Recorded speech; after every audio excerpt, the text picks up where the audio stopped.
Hello, welcome back. Let's take a look at question 13 from the STARR test of 2019. It says, which scatter plot does not suggest a linear relationship between x and y?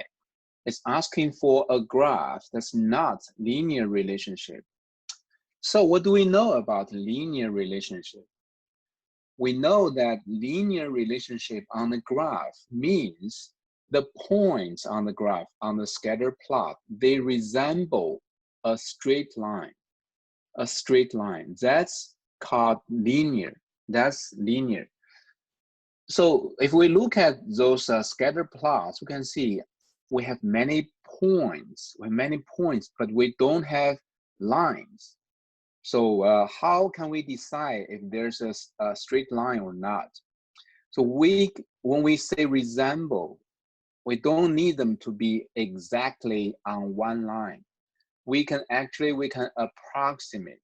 We can approximate, use the trend of those points.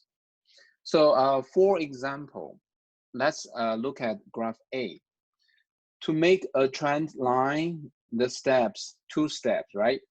The first step, we are going to draw a circle around these points, and we need to keep this circle close to these points. Keep your circle close to the point. That's the first step. The next step, we will draw a line that will split this circle and also split the points. So draw a line that can split this circle with half of the points above it and half of the points below this line. And this is called the trend. This is called the trend.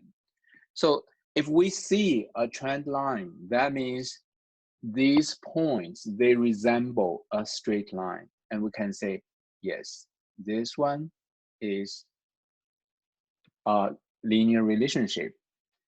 Okay, now we have 4 scatter plots. We'll go ahead and solve this problem. So we have done graph A. Let's go ahead to graph B.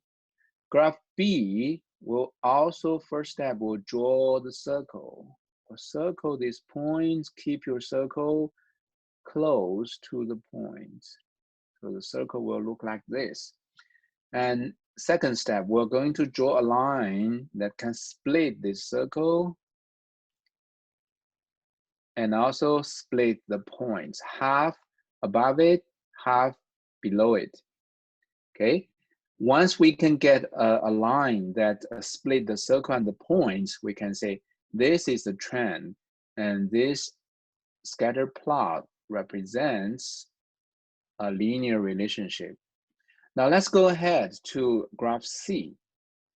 So graph C, how do we, first step, we need to draw a circle. Okay, so how do we draw this circle? Okay, a common mistake here is some students will just, okay, they will draw it like this. Then they will say, hey, Mr. Shu, I can draw a straight line and I can split this graph. So this is a linear relationship as well. Okay, but that is wrong.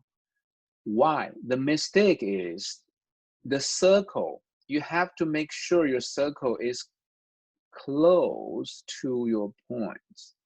So you cannot make your circle far away from your points, right? Let's draw the circle. Here we need to keep it closely to those points. So your circle will look like this.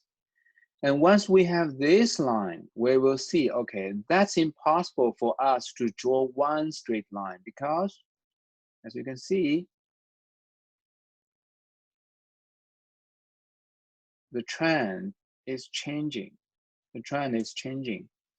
There's not one universal trend line here.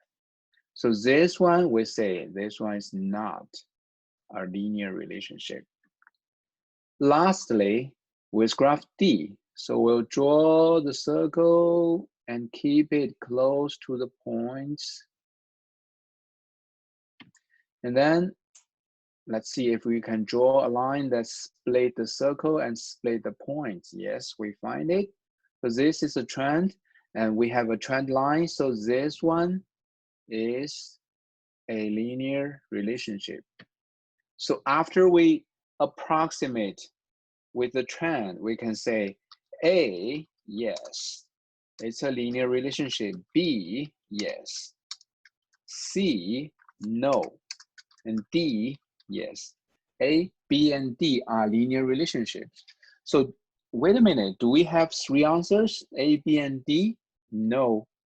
So the last step, be very careful. We're looking for a graph that's not, don't neglect this not. We're looking for a graph that's not a linear relationship. So that means our answer should be graph C. Graph C is not a linear relationship. So as you can see, this question does not require you to do any calculation. You don't need a calculator at all. You just need to understand linear relationship and using the trend line. So did you get the idea?